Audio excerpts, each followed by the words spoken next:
My life was the family business. I had poured every ounce of my effort into it for decades. My father, Richard, had built it and I had helped it grow. Ensuring its future was my sole focus. I valued that legacy above all else. This company was our family's enduring foundation. Liam, my younger brother, was always under my wing. I remembered countless times shielding him from trouble. From schoolyard scrapes to later business missteps, I was always there. He was family. And family always came first. That bond felt unbreakable. Father's health had started to decline over the last year. It was a slow, painful process. I made sure his comfort and peace were priorities. I visited him daily, discussing both business and family matters.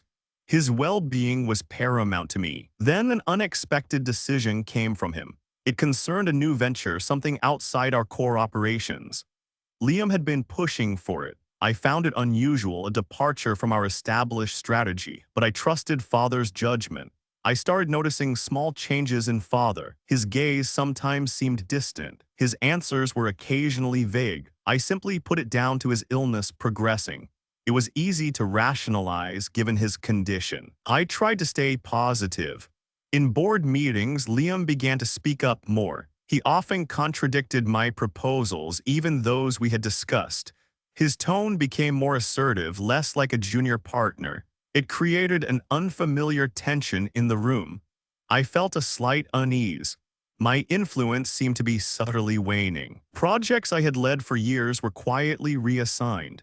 My input was less sought after. It was a strange feeling, like the ground beneath me was shifting. I had helped build this company piece by piece. One afternoon, I found a new business agreement on Father's desk. It was a draft marked confidential. I picked it up, curiosity getting the better of me. The document felt heavy in my hands. I started to read through its clauses, then I saw it. An unusual clause buried deep within. It dramatically altered the company's succession plan. My name was still there, but my role was significantly reduced. Liam's position, however, was greatly expanded. This was not Father's usual approach. This sparked a serious suspicion. Disbelief washed over me, quickly followed by a cold, controlled anger. This was a calculated move, a clear act of manipulation.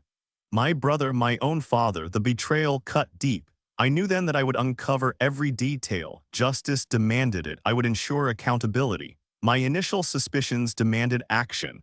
I began a discreet review of recent corporate activities. It was a careful, systematic process. I needed to understand the full scope. Every detail mattered now. Soon, minor discrepancies appeared in the financial reports. They were subtle, easily missed by a casual glance, but I knew our books intimately. These small errors hinted at larger issues. I marked them for further examination. I also observed a shift in loyalty among some long-term employees. They seemed to gravitate towards Liam, not me. Their usual openness had vanished. It was a quiet, unsettling change. This suggested a deliberate influence at play. Liam then presented his bold new vision for the company's future. It was a slick presentation, full of grand promises, but it effectively marginalized my strategic contributions. My years of planning were ignored. This was a clear power play. I tried to address my growing concerns with Father. I explained the discrepancies, the shifting dynamics. I spoke calmly, logically. I wanted him to see what I saw. He was my father after all, but he met my words with surprising resistance. He dismissed my concerns as paranoia. He told me I was overthinking things. His trust in Liam seemed absolute. It was a painful dismissal, a clear setback. I watched Father sign the papers. Liam stood close, guiding his hand. Father's eyes looked distant, unfocused. He seemed to barely grasp the content. This was not the sharp man I knew. A deep unease settled over me. My access to vital company information began to shrink. Key reports were no longer sent to me. My input on major decisions was bypassed. It was a subtle yet effective restriction. My role was being diminished. I remembered an old, hidden family safe. It held documents of great importance. I retrieved Father's original will from it. The paper felt heavy, a testament to his true intentions. This was my last resort, my strategic move. The contrast was stark, undeniable. The old will father's true intentions lay beside Liam's new documents. Key clauses were missing, replaced by others. This was not merely an alteration. This was a complete restructuring, a deliberate act. I knew then that I faced a professional deception. Justice would demand a thorough accounting. I knew I needed professional help. I reached out to Arthur Finch, a retired forensic accountant. He was discreet and highly skilled. We met in a quiet cafe far from prying eyes. I explained my concerns, detailing the recent changes. Arthur listened, his expression thoughtful. He understood the gravity of the situation. He agreed to conduct a clandestine audit. This was a crucial first step. I started documenting everything. Liam's new corporate decisions filled my notebook. I noted his aggressive tactics in meetings. I also recorded father's increasing mental decline. His periods of lucidity grew shorter. I saw a clear pattern of manipulation emerging. Each entry was a piece of the puzzle. I was building a case meticulously. Then came the official announcement. Liam called a company-wide meeting. He stood at the podium, a forced smile on his face. He spoke of restructuring for efficiency. My crucial operational role was eliminated. He said my skills were needed elsewhere. It was a public dismissal, carefully worded. I kept my composure, watching him closely. Soon after, minor business setbacks occurred. Shipments were delayed. A client contract faced unexpected issues. Each time, Liam made sure to connect my past decisions to the problems. He subtly framed me as responsible. He was eroding my standing piece by piece. I saw his strategy clearly. It was a calculated move to isolate. I began to contact trusted employees. I met them away from the office. They spoke quietly, expressing their concerns. They mentioned Liam's aggressive new directives. They also spoke of father's diminished capacity. Their testimonies confirmed my suspicions. They provided crucial insights, small but telling details. These conversations strengthened my resolve. Arthur's initial findings started to arrive. The private audit was yielding results. He found a complex web of dubious transactions. Funds were moving in unusual patterns. Many of these transactions linked back to Liam's recent initiatives. It was more than just poor judgment. This pointed to deliberate financial impropriety. The audit dug deeper. Arthur traced redirected funds through several shell companies. These entities had no clear business purpose. Their only function seemed to be obscuring the money's true destination. The paper trail was intricate, almost invisible, but Arthur was persistent. He was unraveling the entire scheme. Arthur's team then uncovered a series of altered financial records. These were not simple errors. Dates were changed. Amounts were adjusted. Key entries were missing altogether. The changes confirmed systematic impropriety. Someone had meticulously manipulated the company's books. It was a clear act of fraud. The evidence was mounting. Arthur presented a detailed report. It outlined the full extent of the financial misconduct. The report confirmed systematic impropriety. It was a damning indictment. Every page reinforced my conviction. This was not just about inheritance. This was about justice for our family legacy. The truth was finally coming to light. The final discovery was the most shocking. Arthur's team identified direct, unauthorized transfers. These funds were moved from company accounts. They landed directly in Liam's personal accounts. This was not a mistake. This was a deliberate act of theft. My brother had stolen from our family business. The professional consequences would be severe. I now had the irrefutable proof I needed. I spread Arthur's detailed reports across my desk. My own notes, meticulously organized, lay beside them. The pattern was undeniable. Each financial impropriety now connected directly to a specific change in father's will. Liam's manipulations were a calculated sequence. I saw how the fraudulent transactions funded new ventures. These ventures then became leverage for Liam. He used them to justify his expanded control. This intricate web of deceit systematically altered the company's structure. It ensured his dominance step by calculated step. I made a final visit to father. I carried a folder with a few key documents. I spoke gently, explaining the inconsistencies. I showed him the original will, then the altered versions. I hoped to break through Liam's influence. His eyes, once so sharp, now held a vacant look. He nodded occasionally, but his words were vague. He dismissed my concerns as old news. Liam's insidious influence had truly clouded his judgment. My heartfelt attempt had failed completely. Days later, Liam found me in my former office. He held a thick, official-looking file. A confident, almost triumphant smile played on his lips.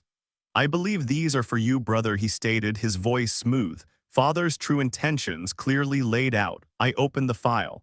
Inside were meticulously forged documents. They detailed a revised succession plan. They asserted I was never intended to inherit main control.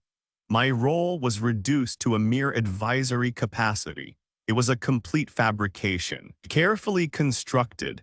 This was not just about the business. It shattered my fundamental belief in our family. My brother had gone beyond greed. He had rewritten our history, erased my legacy. The suspicion I harbored transformed into a profound sense of betrayal. It was a cold, hard truth. Liam, now firmly in control, implemented new strategies. They were high-risk, focused on short-term gains. These moves appeared to benefit his personal interests, but they clearly destabilized the company's long-term health. Our legacy was being jeopardized for his immediate profit. I saw the futility of any further emotional appeals. Direct confrontation within the family was no longer an option. Liam's manipulation was too deeply entrenched. He would never yield to reason or sentiment. I had to change my approach. My path forward was clear. I resolved to pursue justice through external channels. Legal proceedings, professional investigations, and a thorough audit were necessary. The fight for my birthright now transcended family loyalty. This was about accountability and the truth. I knew the fight ahead required precision. I contacted Helena Vance, a top litigator specializing in corporate fraud. Her reputation for discretion and effectiveness was unmatched. We met at her private office, far from any corporate eyes. I laid out the foundation of Liam's deception. She listened intently, her expression serious. This was the first step in a calculated offensive. Helena understood the complexity. She recommended a team of forensic specialists. Their task was to dig even deeper into Liam's digital footprint. We needed absolute proof beyond any doubt. Every altered document, every questionable transfer would be scrutinized. This was about building an unassailable case. My personal archive grew daily. I organized every piece of evidence. Bank statements, internal memos, and Arthur's forensic reports filled binders. I cross-referenced dates, names, and transactions. Each document was a testament to Liam's calculated actions. This meticulous preparation was essential for the legal challenge. I also gathered all medical records concerning Father's health, his doctor's notes, medication schedules, and cognitive assessments. These detailed his declining mental state. They provided crucial context for the undue influence Liam exerted. This evidence would support our claim of his compromised capacity. Helena and I spent hours mapping out the strategy. We focused on irrefutable financial trails and expert testimonies. Our approach was comprehensive, targeting every angle of Liam's scheme. We anticipated every counterargument, preparing our responses. This was not just about winning, it was about ensuring complete accountability. Meanwhile, Liam continued his audacious business decisions. He initiated high-risk investments, disregarding long-term stability. His personal greed was evident in every move. He sought quick profits, jeopardizing the company's future. I kept a close watch, documenting each one. His recklessness opened new avenues for us. We uncovered further questionable expenditures. Company funds were being used for personal luxuries. These were not minor indiscretions. They were clear breaches of fiduciary duty. Liam's actions were building his own downfall. Then came the breakthrough. Helena's forensic team found it. A digital fingerprint, undeniable and precise. It linked Liam directly to the alteration of Father's will. The metadata showed his user ID, the exact time, the specific changes. This was the irrefutable proof we needed. This digital evidence confirmed the forged signatures. It showed how he manipulated the legal documents. The precision of the act was chilling. My brother had systematically undermined father's true wishes. The truth was now laid bare, undeniable. With this critical evidence, Helena finalized our legal strategy. We would initiate injunctions, freezing assets and stopping further damage. Formal investigations would follow, exposing every layer of his deception. The sequence of actions was precise, designed for maximum impact. Liam's facade of control was about to crumble and justice would prevail. Helena moved with quiet efficiency. The comprehensive legal injunctions were filed. We also demanded a full corporate investigation. These documents officially initiated the legal proceedings. It was a decisive move, carefully planned for maximum impact. The news of the lawsuit spread quickly. It hit the company like a sudden storm. Whispers turned to open discussions in the hallways. Our family's social circles were buzzing with it. The business community took immediate notice. This was no longer a private matter. Liam's reaction was swift and predictable. He launched an immediate counteroffensive. He used his connections in the media. His goal was to discredit me publicly. I knew he would try to control the narrative. False defamatory rumors began to circulate. They painted me as unstable and greedy. He tried to twist the truth to make me look bad, but I had anticipated this tactic. I remained calm, focusing on our strategy. I maintained a stoic and professional demeanor. I knew my legal team was working tirelessly. Their actions and the unfolding investigation would speak for themselves. My silence was a strategic choice. It projected confidence and control. Then came the most painful blow. My father, further weakened by illness, made a public statement. He sided with Liam, reiterating the forged narrative. He repeated the lies Liam had fed him. It was a stark reminder of Liam's pervasive influence. Despite father's statement, the court granted our preliminary order. This was a significant victory. It showed the strength of Helena's case. The legal system was beginning to acknowledge the truth. Justice was moving forward. The order included the freezing of key corporate assets. This prevented Liam from further jeopardizing the company. It stopped his reckless expenditures. This move protected our family legacy from more damage. It was a crucial step in ensuring accountability. The court also compelled Liam to fully cooperate. He had to comply with the ongoing investigation. He could no longer hide behind legal maneuvers. His resistance was now futile. The truth would inevitably surface. This judicial intervention marked the undeniable beginning. It was the start of Liam's professional downfall. The public exposure of his machinations was now inevitable. The path to justice, though long, was now clear. His control was crumbling. I stood before the court, a calm presence. Helena began our presentation. She showed the board and the judge our compiled evidence. Every document was a piece of the truth. This was the moment of recounting. Arthur Finch then took the stand. He detailed the comprehensive financial audit. He laid bare Liam's intricate web of deceit. The unusual fund movements were clearly explained. His testimony was methodical and precise. Next, Helena's forensic team presented their findings. They showed the digital fingerprints. The altered documents and forged signatures were displayed. They proved how Liam had subtly influenced father. The manipulation was undeniable. Liam's legal team tried to counter. Their arguments grew weaker with each piece of evidence. The weight of the truth was too much. His carefully constructed defense began to collapse. He sat silently, his usual confidence gone. The judge saw the clear pattern. He ordered an independent medical assessment for father. This would confirm his compromised state. It was a crucial step to prove undue influence. The court was seeking the full truth. The assessment results came back swiftly. They confirmed father's diminished capacity. His cognitive state had been significantly compromised. This evidence solidified our claims. It was a painful but necessary confirmation. I met father after the assessment. He seemed quieter than usual. I spoke to him gently, explaining the findings. He started to grasp Liam's profound deception. A flicker of understanding crossed his eyes. It was a difficult truth for him to face. The court reconvened for the final ruling. The judge spoke clearly and decisively. He stated the overwhelming evidence he found in my favor on all counts. It was a moment of profound vindication.